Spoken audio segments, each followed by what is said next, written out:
Welcome to today's explainer. Look, if you've ever found yourself daydreaming about towering peaks, ancient temples, or just absolute serenity, well, you are definitely in the right place today. We're diving into a really fascinating dynamic that's unfolding right now in the travel world. Get this, 2026 is rapidly shaping up to be the ultimate year to visit Nepal. Why? Because we're actually seeing a remarkable drop in prices, especially for things like accommodation and transport. Basically, the value of a Nepali adventure has literally never been higher. It's an absolute unbeatable bargain right now. So here's our agenda for today's explainer. First, we'll look at the 2026 price snapshot. Then we'll explore trails for every soul. After that, we're going beyond the price tag. And finally, making your journey smoother. All right, Section 1, the 2026 price snapshot. Okay, let's dive into this. I want to start by asking you a really direct question. Do you want to stand in the shadow of Mount Everest without completely emptying your bank account? You know, for the longest time, there's been this big assumption that epic bucket list global travel has to be insanely expensive. We kind of just naturally equate the massive scale of the mountains with the massive scale of the budget required to see them. But as you'll see, 2026 in Nepal completely dismantles that whole assumption. There's this fantastic saying in our source material, heaven is myth, Nepal is the living paradox. And honestly, it really is a living paradox. Think about it. It offers this deeply mystical, larger-than-life experience, but at the exact same time, it remains firmly grounded in a highly accessible, totally budget-friendly reality for international visitors. Let's actually look at this menu of accessible choices. If you're a backpacker, you can easily, and I mean easily, get by on just $20 to $40 a day. That covers a guest house, basic transport, and some seriously delicious local meals. Now, if you want to step it up a notch to the mid-range tier, $50 to $100 a day unlocks much more comfortable hotels and even guided tours. And hey, even at the absolute peak of luxury, we're talking booking boutique heritage hotels, maybe even chartering private helicopters, you're looking at just $150 to $400 a day. The absolutely crucial takeaway here is that massive contrast. You're getting world-class, monumental experiences for daily costs that are frankly surprisingly small.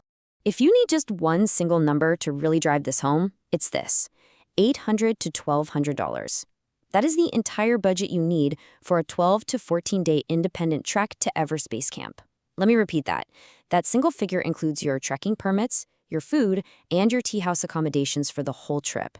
It is literally the ultimate bucket list adventure, and it is completely achievable on a surprisingly modest budget. Moving right along to Section 2, Trails for Every Soul. Now we're moving from the numbers to the actual paths you'll walk. Remember, Nepal proudly holds 8 of the world's 14 highest peaks, making the Himalayas the undeniable heart of the country.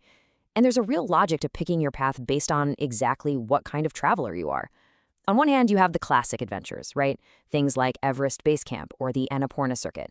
These are your big 12 to 18-day commitments that reward you with those world-renowned vistas and some incredible cultural immersion. But on the other hand, maybe you want to opt for the hidden gems. These are perfect if you're seeking pristine wilderness without the crowds.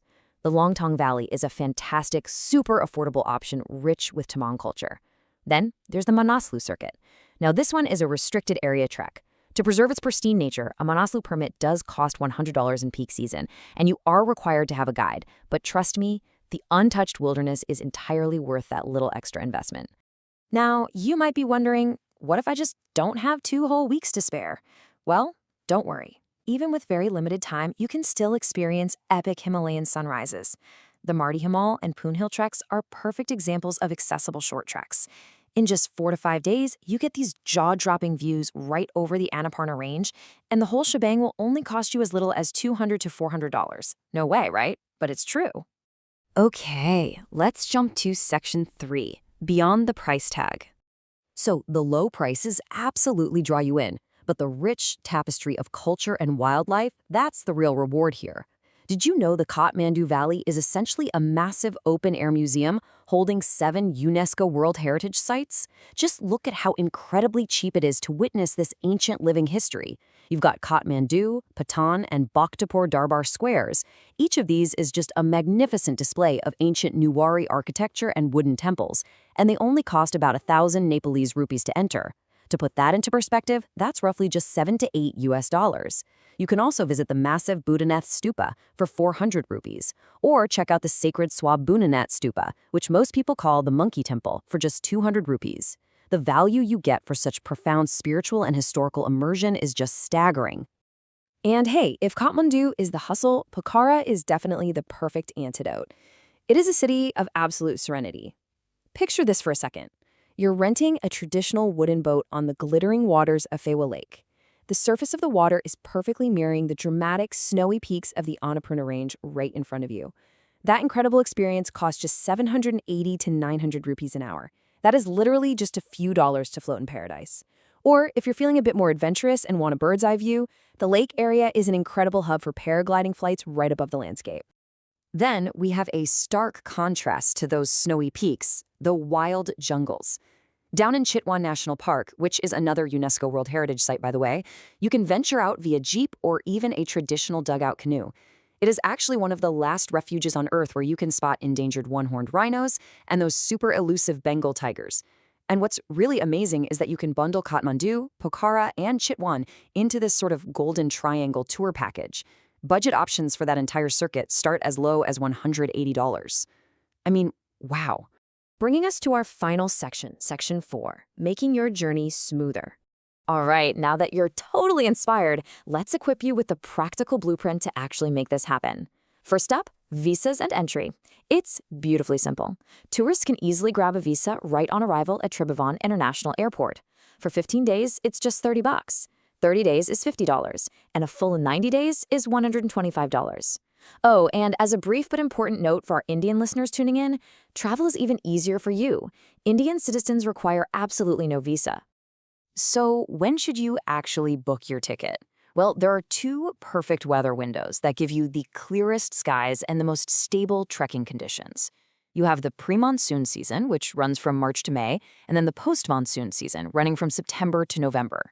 You'll really want to plan your trip around these specific blocks to guarantee the best possible views of the mountains. Once you're there, getting around internally is a breeze. You've got two highly affordable options, no matter what your preferred travel speed is. If you want cheap, overland travel between major hubs like Kathmandu and Pokhara, a VIP tourist bus will run you just $20 to $40. Or, if you'd prefer a super fast, highly scenic jump across the country, grabbing an internal flight is incredibly reasonable, usually sitting right around $80 to $120. Finally, let's talk about trekking permits. Yes, these are mandatory, but think of them as small investments that actively protect the pristine wilderness and the local communities that you're visiting. Here's how it works. First, you'll obtain a TIMS card, which essentially just tracks trekkers for general safety. Second, you purchase your national park permits. For major areas like Annapurna or Sagarmatha, which is the Everest region, it's roughly 3,000 rupees. And third, if you do decide to venture into highly restricted, delicate areas like Upper Mustang, you will pay higher fees. But again, this directly ensures the preservation of that local environment and culture, which is absolutely crucial. So, what does this all mean? The crucial point we've learned today from our source material is that 2026 is truly a golden year for this destination. Nepal isn't just a place to visit, it is an accessible invitation to explore literally the most dramatic landscapes on Earth and to immerse yourself in an ancient, welcoming culture, all with prices that make it an unbeatable bargain. Which really just leaves us with one final thought. The majestic Himalayas are calling. Is your wallet ready to answer?